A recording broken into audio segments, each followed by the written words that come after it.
अस्सलाम वालेकुम। तो आज बात करते हैं English grammar rules for sentence correction.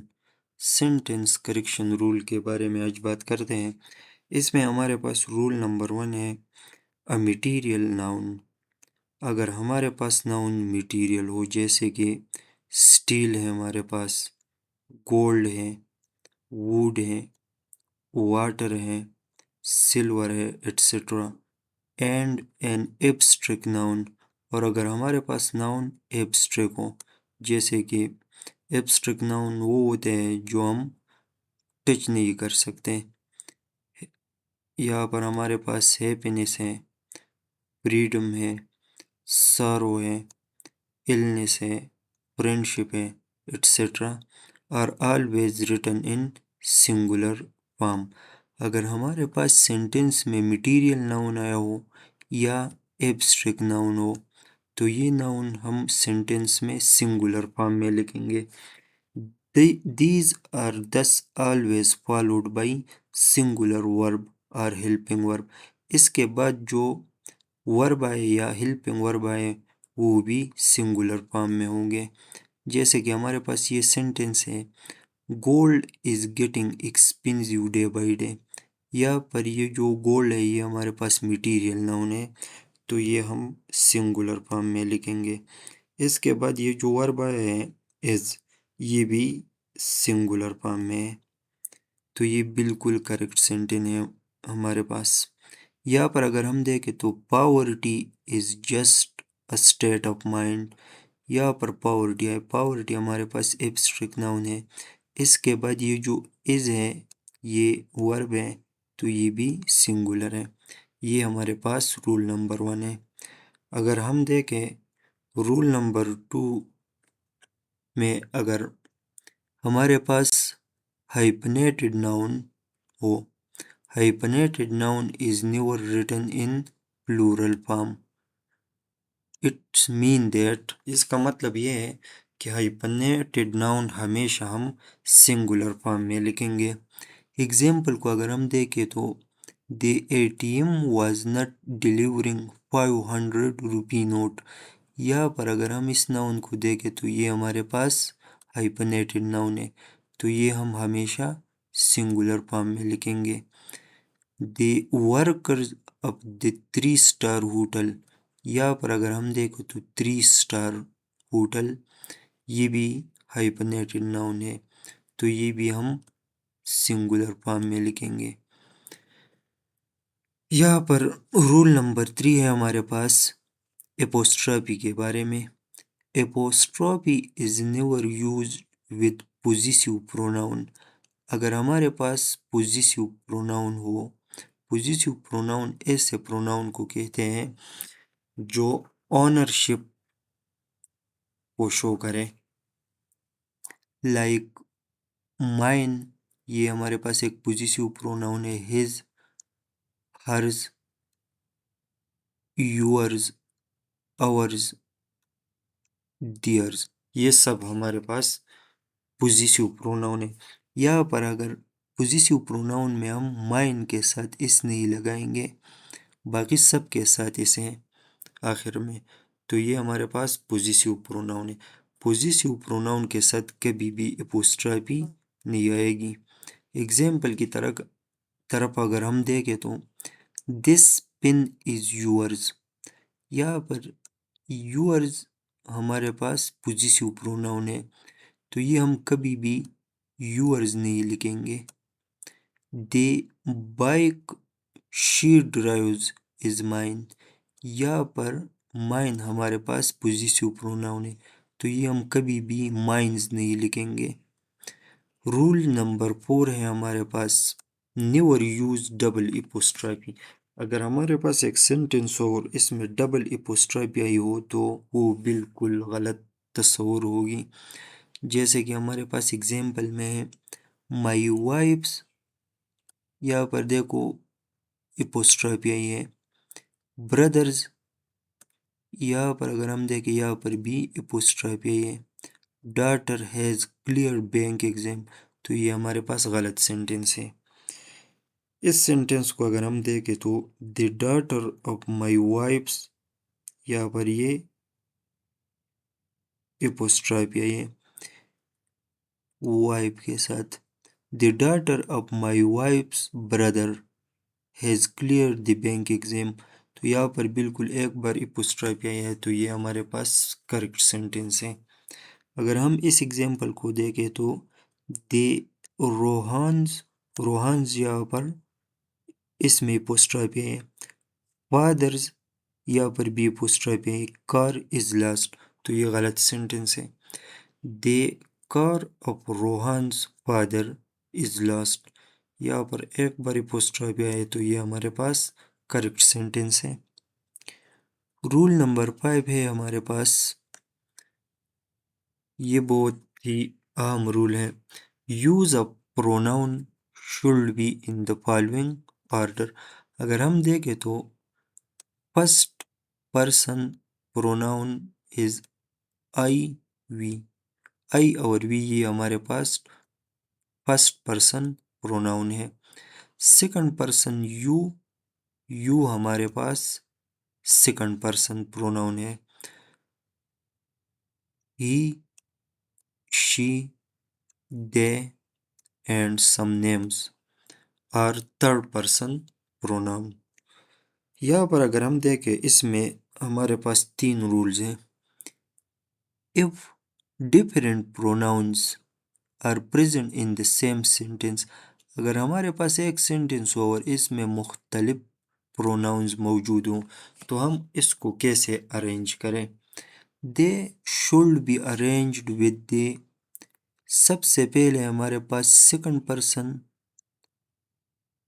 फिर थर्ड पर्सन और फिर फर्स्ट पर्सन ऑर्डर होगा। यू, जैसे कि इस एग्जाम्पल में यू, यू सेकंड पर्सन है। शी, शी थर्ड पर्सन है। एंड आई, और आई हमारे पास फर्स्ट पर्सन है। तो ये बिल्कुल करेक्ट ऑर्डर है। Need to learn this immediately.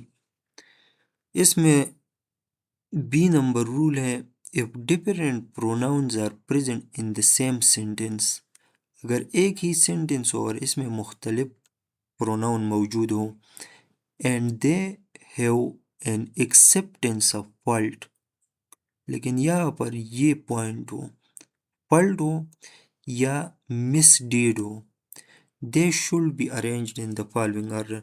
फिर सबसे पहले first person, second person, third person आएगा।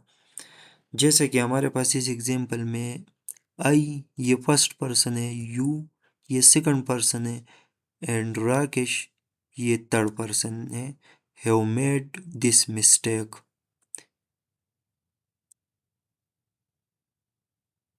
इसमें हमारे पास रूल नंबर सी है। Rule number C, if there are plural pronouns, अगर सेंटेंस में प्लूरल प्रोनाउंस आए हो present in the same sentence, they should be arranged in the first, second, third order।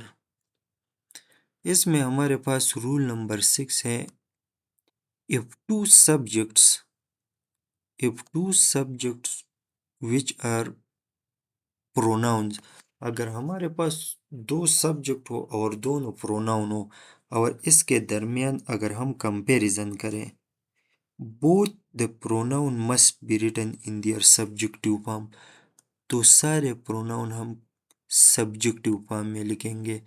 जैसे कि सब्जेक्टिव फॉर्म हमारे पास I, we, you, he, she, it, they, ये है। एग्जाम्पल में अगर हम देखें तो I am as smarter as he, ये बिल्कुल करेक्ट सेंटेंस है। I am as smart as he, तो यहाँ पर हम ही लगाएंगे, नट हिम। अगर हमने ये सेंटेंस ऐसे बनाया, I am as smart as him, तो ये बिल्कुल गलत सेंटेंस है। She drives better than I, she drives better than I, not me. अगर हमने ये सेंटेंस ऐसे बनाए, she drives better than me, तो ये बिल्कुल गलत सेंटेंस तस्वुर होगी। यहाँ पर मी गलत है, यहाँ पर हिम हमारे पास गलत है। इसमें रूल नंबर 7 है हमारे पास, it. It when used as a subject followed by pronoun। अगर हमारे पास एक सेंटेंस हो और वो इट से शुरू हुआ है और इसके बाद हमारे पास प्रोनाउन आया हो, must have the pronoun in the subjective form, तो ये प्रोनाउन हम सब्जेक्टिव फॉर्म में लिखेंगे। जैसे कि हमारे पास ये एग्जाम्पल है, it is I who had come to help you, बिल्कुल करेक्ट सेंटेंस है ये। Not me, it is me who had come to help you, ये बिल्कुल गलत है। इस एग्जाम्पल में अगर हम देखें तो it is he who can solve this problem, it is he, यहाँ पर ही बिल्कुल सही है। Not him, it is him who can solve the problem, ये बिल्कुल गलत है। इसमें हमारे पास रूल नंबर 8 है, words like either, neither, any, one, none when followed by up, अगर इसके बाद up दे आए हों, are always followed by a plural noun, इसके बाद हमारे पास जो नाउन मौजूद हो वो बिल्कुल प्लूरल फॉर्म में होंगे।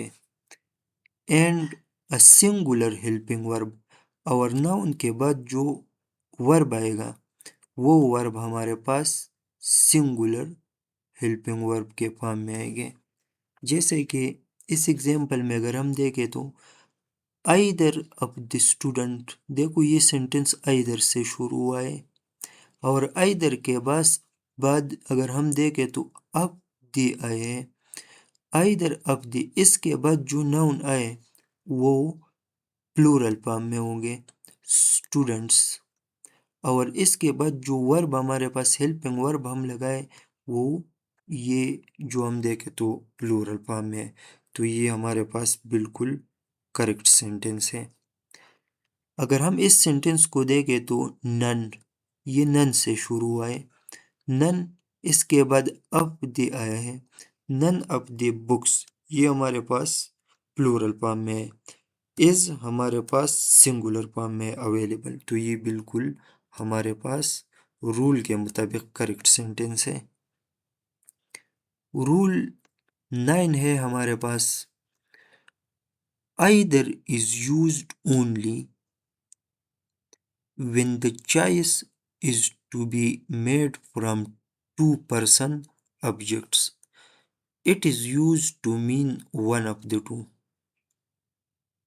जैसे कि if there are more than two person, अगर हमारे पास दो आदमी या चीज़ों की से सेवा चीज़ें हो, for choice we use any of the, यहाँ पर हम लगाएंगे एनी ऑफ दे और वन ऑफ दे। एग्जाम्पल में अगर हम देखें तो either of the sentences is correct, देखो ये हमारे पास एक एग्जाम्पल है, either of the sentences is, यहाँ पर ये है either of the sentences is incorrect, सारी ये हमारे पास इनकरेक्ट है। Here number of sentences is equal to 2, या इसका मतलब है कि यहाँ पर सेंटेंसेस 2 है और इन दोनों में कंपैरिजन है, तो either of the sentences is correct है कि दो में एक करेक्ट है। One of the sentences is correct, यहाँ पर इस एग्जाम्पल में अगर हम देखें तो one of the sentences is correct, इसका मतलब ये है कि सेंटेंस दो से ज़्यादा है लेकिन इसमें एक सेंटेंस करेक्ट है। Here number of sentences 2 + 2 + 3 4 5 and so on हो सकते हैं। रूल नंबर 10 है हमारे पास आफ्टर एडजेक्टिव। अगर हमारे पास एक एडजेक्टिव हो that ends with I O R और इसके आखिर में आई ओ आर हो, we use to for comparison. इसके दरमियान एडजेक्टिव के दरमियान अगर हम कंपैरिजन करें और ये एडजेक्टिव आई ओ आर से ख़त्म हो तो इसके बाद हम अगर कंपैरिजन करें तो टू लगाएंगे एंड नॉट देन। देन इसके अलावा जो भी एडजेक्टिव इसमें हम देन लगाएंगे, लेकिन यहाँ पर ये रूल है कि इसके दरमियान हम टू लगाएंगे। जैसे कि एग्जाम्पल है हमारे पास ही इज़ जूनियर।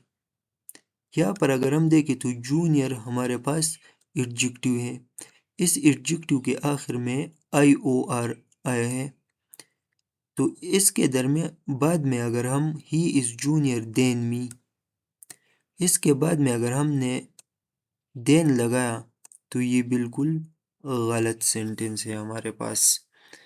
यहाँ पर अगर हम इस सेंटेंस को देखें he is junior to me, यहाँ पर देखो ये हमारे पास एडजेक्टिव है, ये इस एडजेक्टिव के आखिर में आई ओ आर है, तो इसके बाद हमें टू लगाना है, तो ये हमारे पास बिल्कुल करेक्ट सेंटेंस है। This one is correct. इसके जो सेकंड पार्ट है हम वो नेक्स्ट वीडियो में हम बनाएंगे इंशाल्लाह।